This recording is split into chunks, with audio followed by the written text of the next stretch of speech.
A.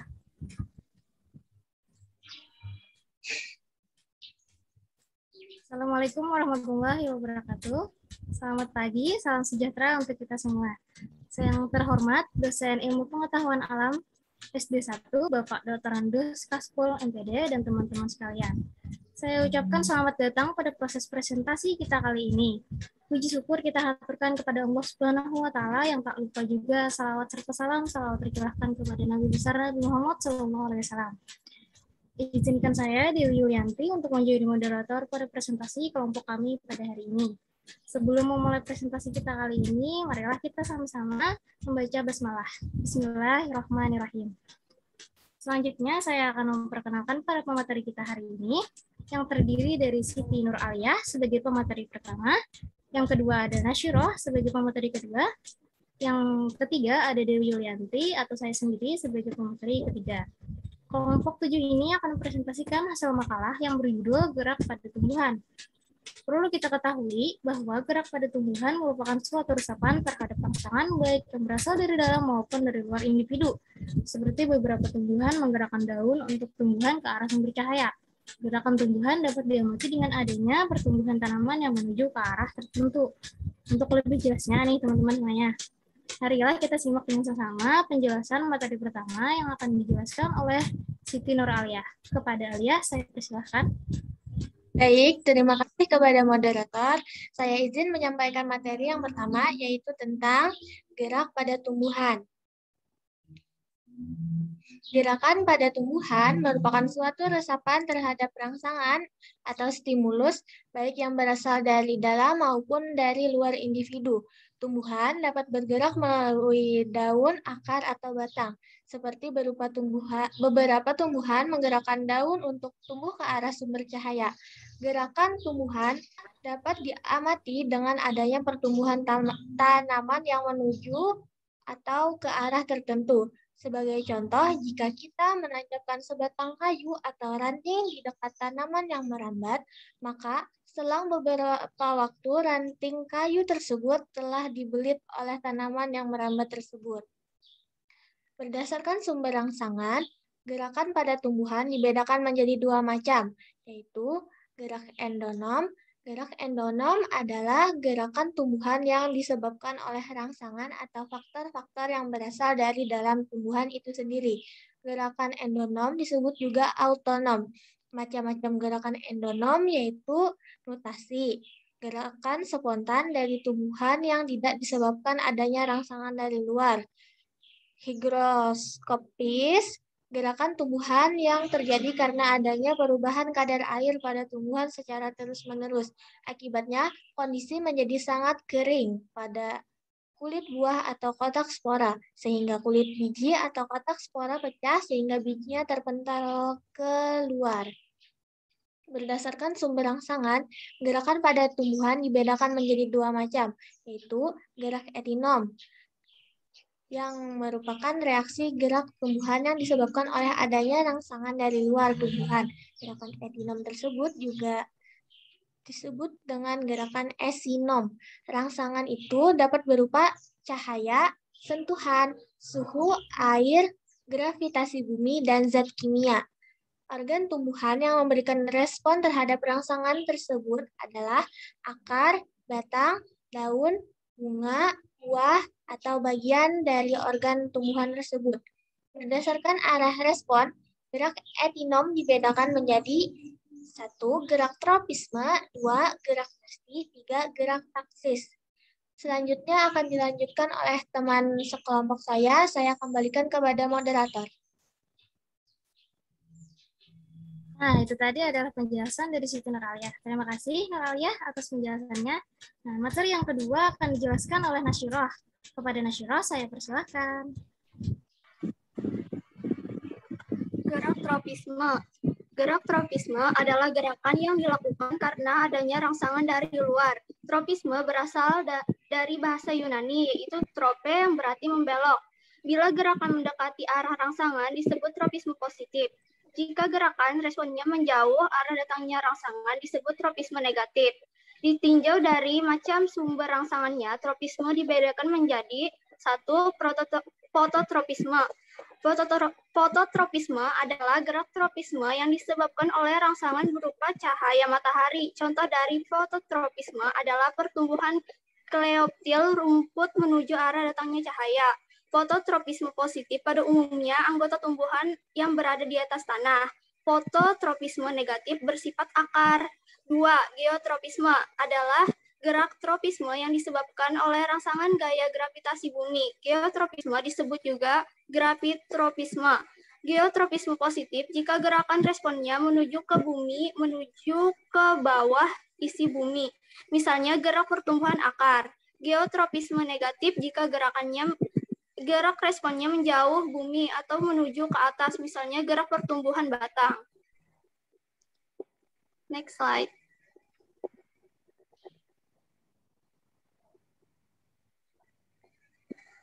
Ditinjau dari macam sumber rangsangannya, tropisme dibedakan menjadi hidrotropisme adalah gerak tropisme yang disebabkan karena rangsangan berupa air atau cairan. Gerak akar tumbuhan menuju ke tempat basah atau berair, misalnya gerakan akar kaktus untuk mencari air.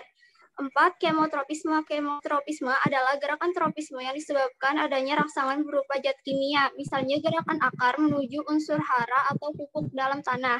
5. Termotropisme. Termotropisme adalah gerakan pertumbuhan tanaman yang dipengaruhi oleh rangsangan berupa panas atau perubahan panas, suhu. 6. Skototropisme. Skototropisme dalam bahasa Yunani, skrotos berarti kegelapan atau kekelaman, adalah gerakan pertumbuhan ke arah kegelapan.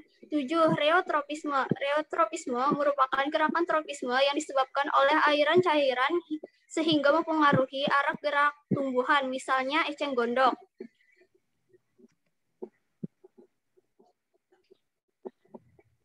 Berdasarkan sumber rangsangan, gerak pada tumbuhan dibedakan menjadi 2 macam, yaitu gerak nasti. Gerak nasti adalah gerak bagian tumbuhan yang dipengaruhi oleh rangsangan, namun arahnya tidak dipengaruhi oleh arah datangnya rangsangan. Kata nasti berasal dari bahasa Yunani, yaitu nastos, yang berarti dipaksa mendekat. Oleh karena itu, arah gerak dari bagian tumbuhan yang melakukan gerak nasti ditentukan oleh tumbuhan itu sendiri. Contohnya, menutupnya daun putri malu dan tumbuhan penus karena sentuhan. Menutupnya daun majemuk pada tanaman polong pada saat malam hari. Membuka dan menutupnya bunga pukul 4. Membuka serta menutupnya stomata. Saya kembalikan ke moderator. Terima kasih Nasiroh atas penjelasannya.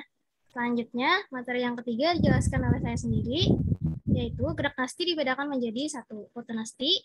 Fotonasti adalah gerak nasti pada tumbuhan yang disebabkan oleh rangsangan cahaya matahari, misalnya bunga pukul 9 yang mekar sekitar pukul 9. Yang kedua, ada niktinasi, adalah gerak nasti yang disebabkan oleh suasana atau pengaruh gelap. Umumnya, daun-daun tumbuhan polong-polongan atau Leguminosae akan menutup pada waktu malam. Daun-daun tersebut akan membuka kembali pada pagi hari. Yang ketiga, ada sigmonasti, adalah gerak nasti yang disebabkan oleh rangsangan mekanis berupa sentuhan atau tekanan. Gerak sigmonasti disebut juga dengan seismonasti. Yang keempat, ada termonasti. Termonasti adalah gerak nasti yang disebabkan oleh rangsangan suhu. Misalnya, mekarnya bunga tulip pada suhu udara sesuai. Misalnya, suhu tiba-tiba naik. Nah, contohnya seperti itu. Yang kelima, ada termonasti. Termonasti adalah gerak nasti yang terjadi pada tumbuhan insectivora yang disebabkan oleh sentuhan serangga. Misalnya nih, menutupnya daun tanaman kantung semar dan venus ketika tersentuh serangga kecil. Yang keenam, ada nasti kompleks. Nasti kompleks ini adalah gerak nasti yang disebabkan oleh satu rangsangan yang diterima dapat berupa cahaya matahari, suhu, air, dan zat kimia. Misalnya saja gerakan membuka dan menutup pada stomata. Oke, next.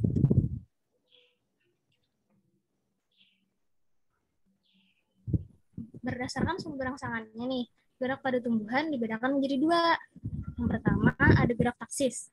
Gerak taksis adalah gerak seluruh atau bagian tubuh tumbuhan yang berpindah tempat dan arah perpindahannya dipengaruhi oleh arah datangnya rangsangan. Selanjutnya,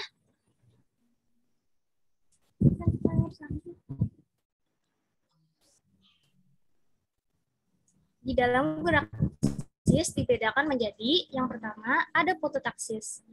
Fototaksis itu adalah gerakan taksis yang disebabkan oleh adanya rangsangan berupa cahaya. Fototaksis positif adalah gerak tumbuhan mendekati rangsang cahaya.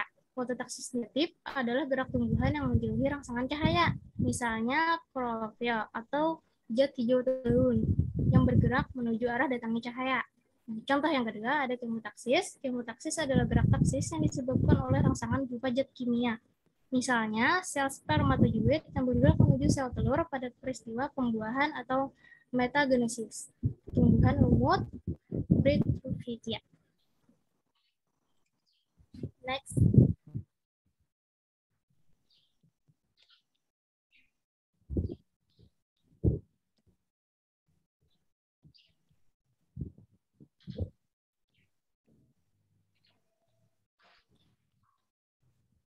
Selanjutnya ada galvanotaksis atau elektrotaksis.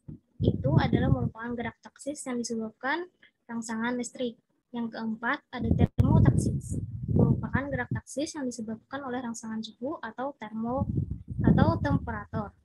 Yang kelima ada gravitaksis, merupakan gerak taksis yang disebabkan oleh gravitasi bumi. Yang keenam ada tigmotaksis.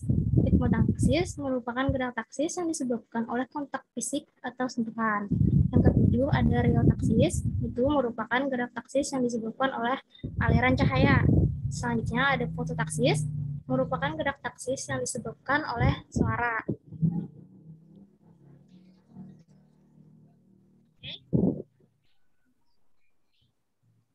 Itu tadi adalah penjelasan materi dari kelompok kami.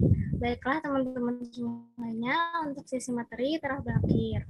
Selanjutnya kita memasuki sesi tanya jawab yang akan saya buka sebanyak 6 penanya. Untuk itu akan saya bagi menjadi 2 sesi, di mana sesi 1 sebanyak 3 penanya, dilanjutkan ke sesi 2 sebanyak 3 penanya.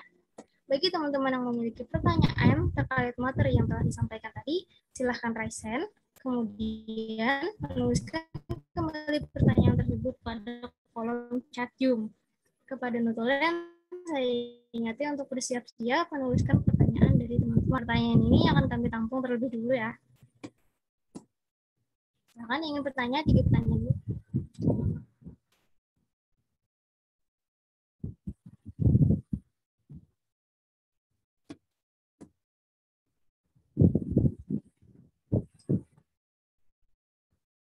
Baiklah, sudah ada 3 penanya di sini. Untuk penanya pertama, saya persilakan kepada Elsa Maulida. Silakan.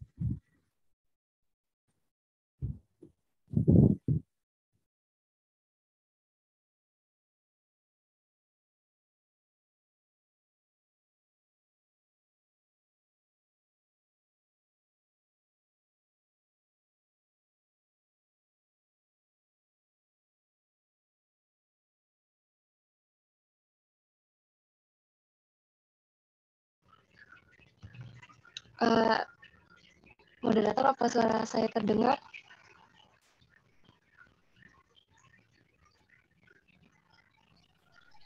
Terdengar? Oke.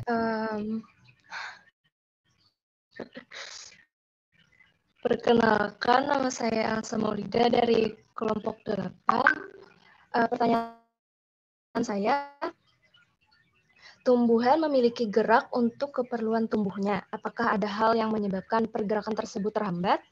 Dan bagaimana cara tanaman mengatasi masalah tersebut? Terima kasih.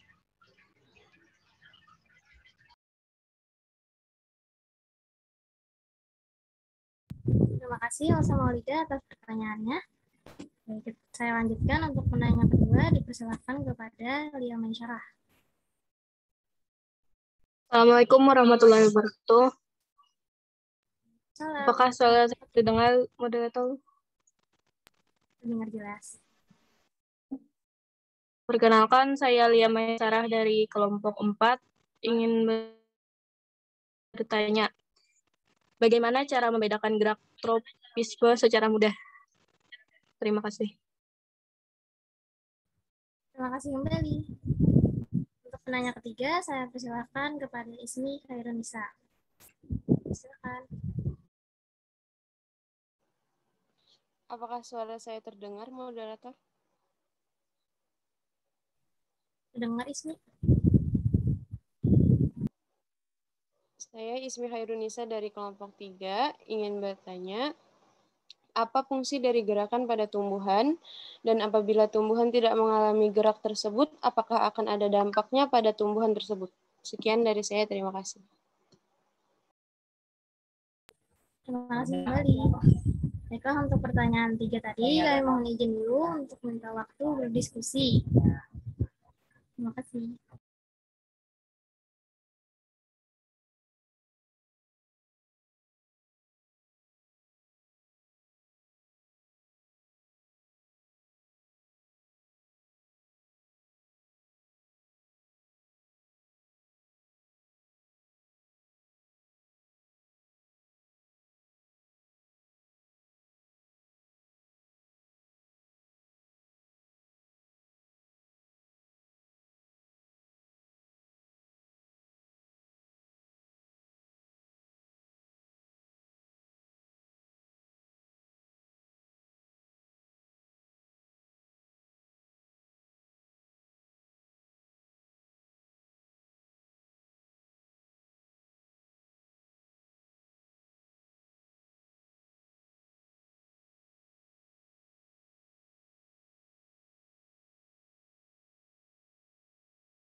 Terus, untuk pertanyaan Elsa Maulida, apakah sudah bisa dijawabkan?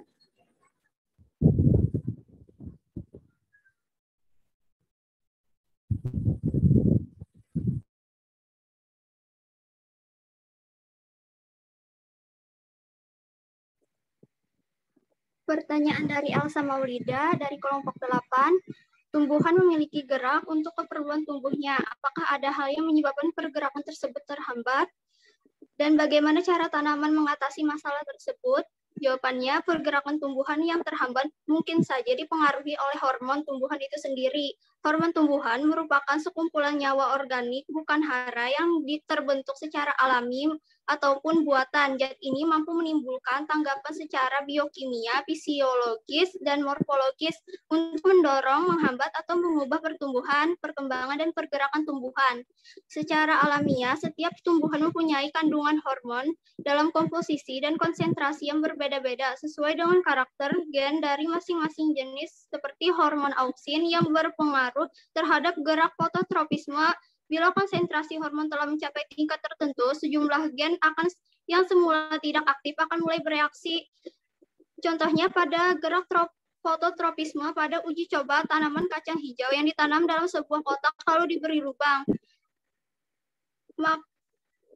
Maka arah pertumbuhan kecambah yang disinari oleh matahari, pertumbuhannya akan lambat karena hormon auksin dihambat oleh cahaya matahari, sehingga akan mengakibatkan ujung tanaman tersebut cenderung mengikuti cahaya matahari. Namun batang kecambah kokoh dan memiliki warna yang segar, sedangkan tumbuhan yang tidak disinari oleh cahaya matahari, pertumbuhannya cepat karena auksin tidak dihambat.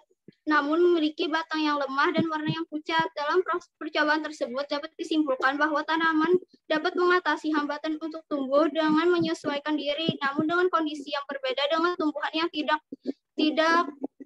bekerja tanpa ada hambatan. Sekian jawaban dari saya.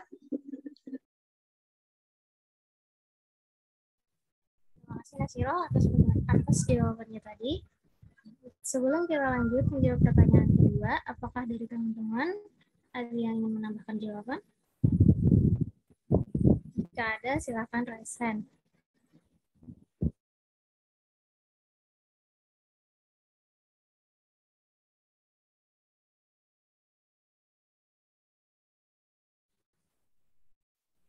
Saya kira tidak ada.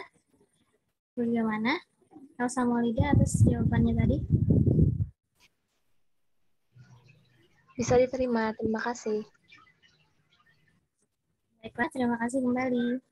Selanjutnya, pertanyaan kedua akan dijawabkan oleh Siti Nuralia. Silakan.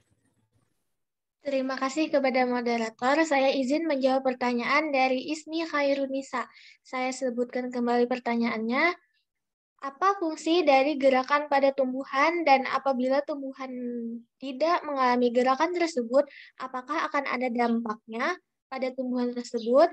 Jawabannya, dari materi yang kami sampaikan, dapat saya simpulkan menurut pendapat saya bahwa gerakan pada tumbuhan berfungsi untuk melindungi diri, menghindari sumber rangsangan, melangsungkan hidup seperti mendekati arah rangsangan yang berupa komponen penting untuk kehidupannya, seperti air, cahaya, gravitasi bumi, dan lain-lain, atau untuk melahap mangsanya seperti tanaman kalentung, semar, dan yang lainnya.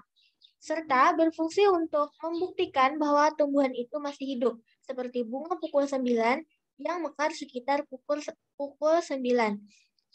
Dan apabila tumbuhan tidak mengalami gerakan yang tadi saya sebutkan, kemungkinan akan ada beberapa dampak, yaitu tumbuhan tersebut tidak bisa bertahan hidup atau tumbuhan tersebut akan dikira mati maupun layu. Sekian, terima kasih. Saya kembalikan kepada moderator.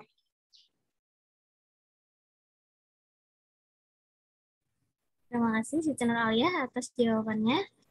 Sebelum kita lanjut lagi ke pertanyaan ketiga, apakah dari teman-teman ada yang menambahkan?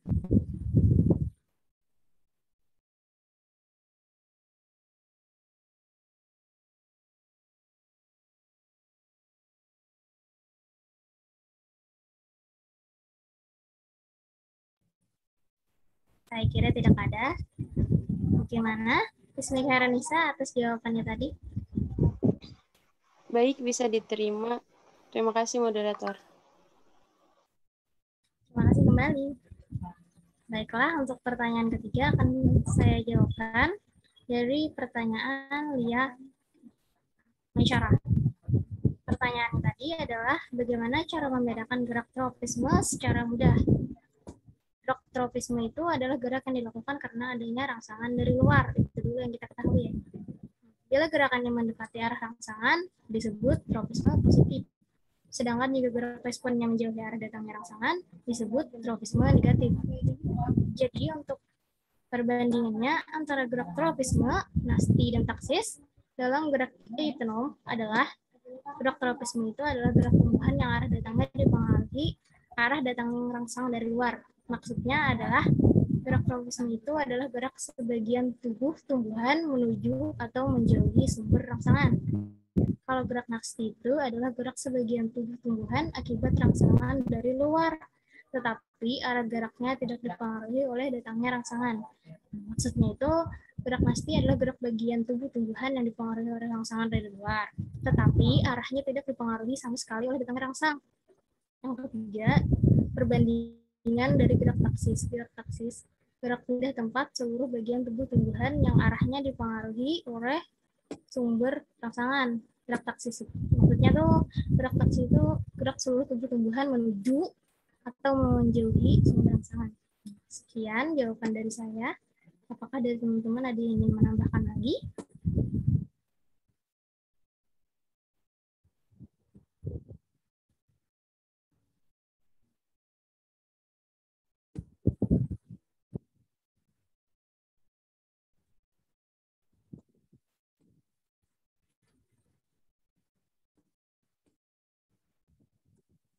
saya kira tidak ada ya teman-teman semuanya ya. Untuk itu kita sesi 1 sudah berakhir.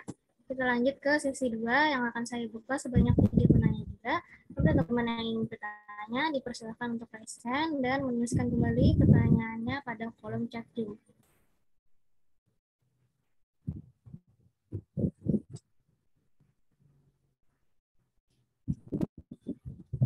Maaf kepada Lima Sarah, apakah tadi jawabannya sudah jelas? Jelas, moderator. Terima kasih. Terima kasih.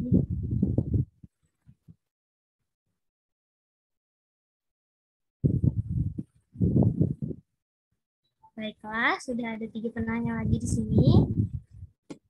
Penanya pertama, saya persilahkan kepada Leoni Rahmat. Dipersilakan untuk mengajukan pertanyaan. Baik, moderator, terima kasih. Saya ingin bertanya. Pertama-tama, nama saya Leoni Rahman dari kelompok 9, NIM 2110125220095. Pertanyaan saya, gerakan yang bisa dikategorikan sebagai gerak higroskopis seperti halnya perubahan-perubahan yang terjadi itu adalah apa? Sekian pertanyaan dari saya, terima kasih. Terima kasih. Ya, untuk pertanyaan kedua, saya persilahkan kepada Novi Ramadhani. Perkenalkan, saya Novi Ramadhani dari kelompok 1, izin bertanya. Apa penyebab terjadinya gerak endonom dan bagaimana proses terjadinya gerak endonom? Terima kasih. Terima kasih kembali, Novi. Pertanyaan ketiga ada dari Imelda Rusiana, saya persilahkan. Perkenalkan, nama saya Imelda Rusiana dari kelompok 11. Pertanyaan saya, tadi sudah disebutkan contoh gerak dari foto. Maaf, saya ulang. Tadi sudah disebutkan contoh gerak taksis dari fototaksis dan kemotaksis. Bisakah kalian menyebutkan juga contoh dari galvanotaksis, termotaksis, gravitaksis, stigmotaksis, rheotaksis, dan penotaksis? Terima kasih. Terima kasih kembali. Saya minta waktu kembali untuk teman-teman untuk kami berdiskusi dulu ya.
Baiklah, untuk pertanyaan pertama, apakah sudah bisa dijawab? Dari pertanyaan Leoni Rahmat.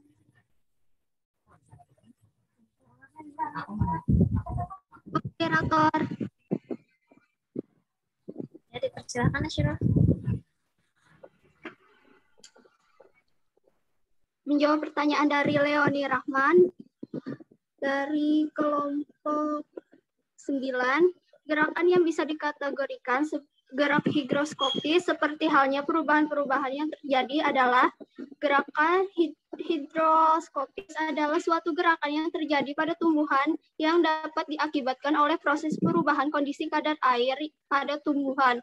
Gerak tanaman yang dikategorikan gerakan higroskopis adalah proses pecahnya buah pada polong-polongan atau kacang-kacangan, proses pecahnya bagian buah pada tumbuhan seperti pacar air, proses gerak seperti terjadinya pembukaan pada kotak spora ataupun sporangium yang dilakukan oleh anulus pada tumbuhan tertentu seperti paku-pakuan.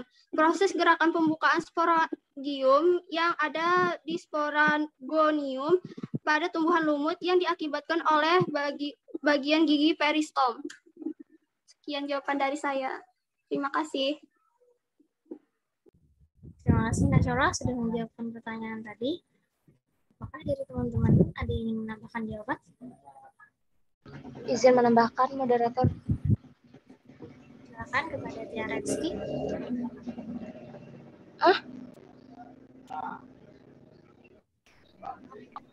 Maksud saya Elsa Maulida. Baik, saya Elsa Maulida dari kelompok 8, izin menambahkan jawaban dari pertanyaan barusan. Selain yang disebutkan teman kita tadi, yaitu dari perubahan kadar air, pembukaan kotak sporangium, dan pecahnya buah polong-polongan, terdapat juga perubahan berupa penyusutan yang tidak merata pada bagian sel karena kadar air yang menyusut di dalam sel tumbuhan. Terima kasih. Terima kasih Elsa Maulida atas jawaban tambahannya. Bagus sekali. Apakah ada yang ingin menambahkan lagi? Saya persilahkan.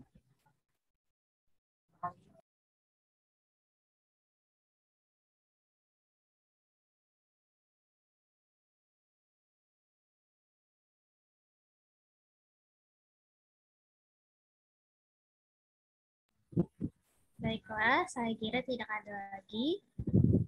Pertanyaan kedua akan dijawabkan oleh saya. Pertanyaannya dari saudari Novi Ramadhani dari kelompok 1.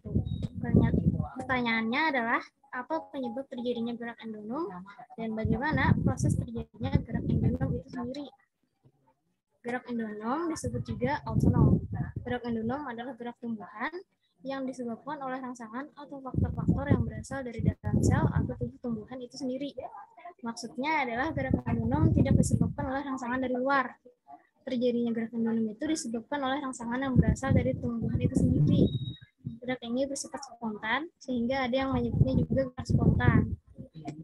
Nah, gerak endonom itu terbagi menjadi dua. Yang pertama ada gerak mutasi. Gerak mutasi adalah gerak spontan dari tumbuhan yang tidak disebabkan oleh rangsangan dari luar.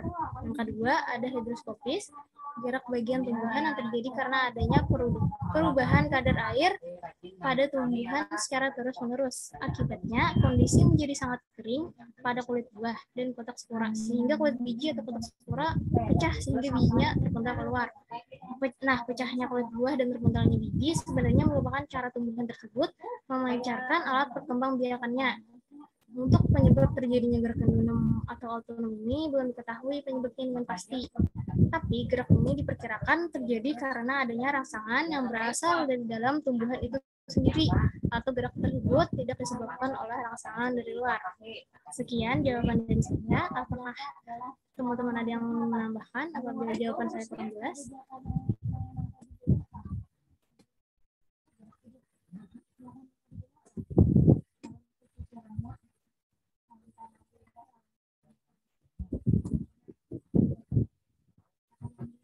Baiklah teman-teman, saya kira sudah tidak ada.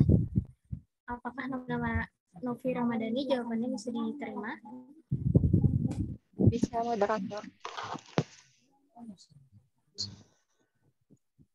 Baiklah, terima kasih Novi. Selanjutnya kita jawab pertanyaan yang ketiga yang akan dijawabkan oleh teman kami. Dipersilahkan. Baik, terima kasih kepada moderator. Saya izin menjawab pertanyaan dari email Darusiana. Pertanyaannya, Tadi sudah disebutkan contoh gerak taksis dari fototaksis dan kemotaksis.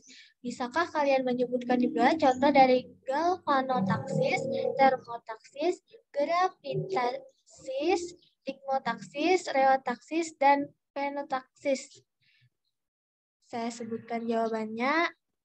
Fototaksis tadi contohnya misalnya klorofil atau zat hijau daun yang bergerak menuju arah datangnya cahaya.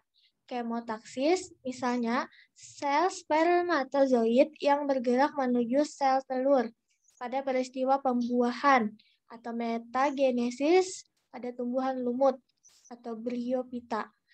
Sedang galvanotaksis atau elektrotaksis misalnya, gerakan organisme tingkat rendah bangkit mendekati aliran listrik.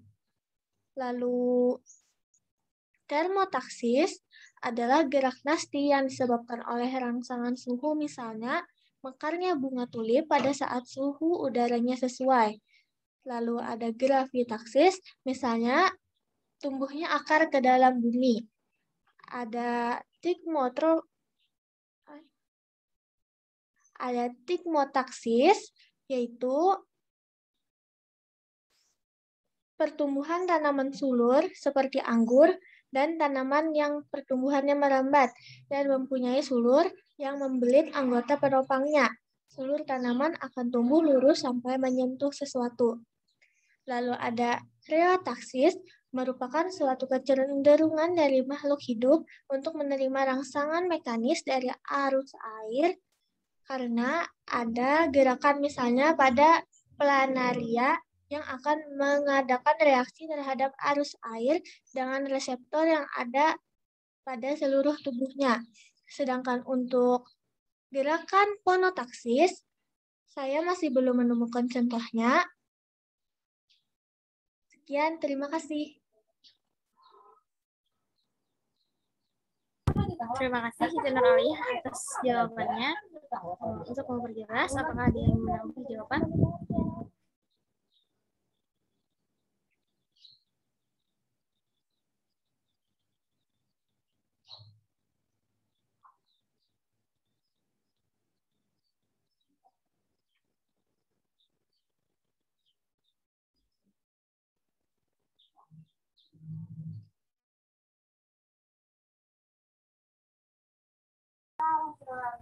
Baiklah, menurut saya sudah tidak ada tambahan jawaban.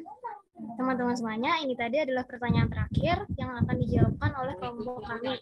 Selanjutnya, kita memasuki sesi akhir. Demikianlah hasil diskusi dan juga presentasi kita hari ini terkait gerak pada tumbuhan. Untuk itu, marilah kita ucapkan alhamdulillah bersama-sama. Alhamdulillah. Semoga kita mendapatkan banyak manfaat dari diskusi pada kesempatan kita kali ini. Dan mohon izin, saya akan menyampaikan kesimpulan pada materi hari ini. Gerak merupakan salah satu dari makhluk hidup. Suatu benda atau organisme dikatakan makhluk hidup jika bergerak. Tumbuhan juga melakukan gerak seperti manusia dan hewan. Hanya saja gerak pada tumbuhan bersifat gerak pasif. Karena tumbuhan bergerak tidak mengalami perpindahan bentukan. Gerak pada tumbuhan merupakan suatu resapan terhadap rangsangan atau stimulus, baik yang berasal dari dalam maupun dari luar individu. Sumber rangsangan yang menyebabkan gerak pada tumbuhan dapat berupa cahaya, air, zat kimia, gravitasi, dan suhu. Ada pula tumbuhan yang peka terhadap sentuhan. Jadi timbulnya gerak pada tumbuhan itu merupakan bukti adanya iritabilitas. Nah, gerak pada tumbuhan itu dibedakan menjadi dua, yaitu gerak endonom dan gerak autonom. Gerak endonom disebut juga gerak autonom, yaitu gerak pada tumbuhan yang tidak disebabkan oleh rangsangan dari luar. Terjadinya gerak endonom disebabkan oleh rangsangan yang berasal dari tumbuhan itu sendiri. Sedangkan gerak autonom adalah gerak pada tumbuhan yang dipengaruhi oleh rangsangan dari luar tubuh tumbuhan. Rangsangan tersebut dapat berupa fisik, kimia, maupun mekanik. Demikianlah kesimpulan yang dapat saya sampaikan. Kami, kelompok 7, mohon pamit undur diri. Terima kasih kepada teman-teman semuanya atas bimbingan dan perhatiannya. Salah hilaf dari kami, mohon maaf. Wassalamualaikum warahmatullahi wabarakatuh. Waalaikumsalam. Waalaikumsalam warahmatullahi wabarakatuh. Warahmatullahi wabarakatuh.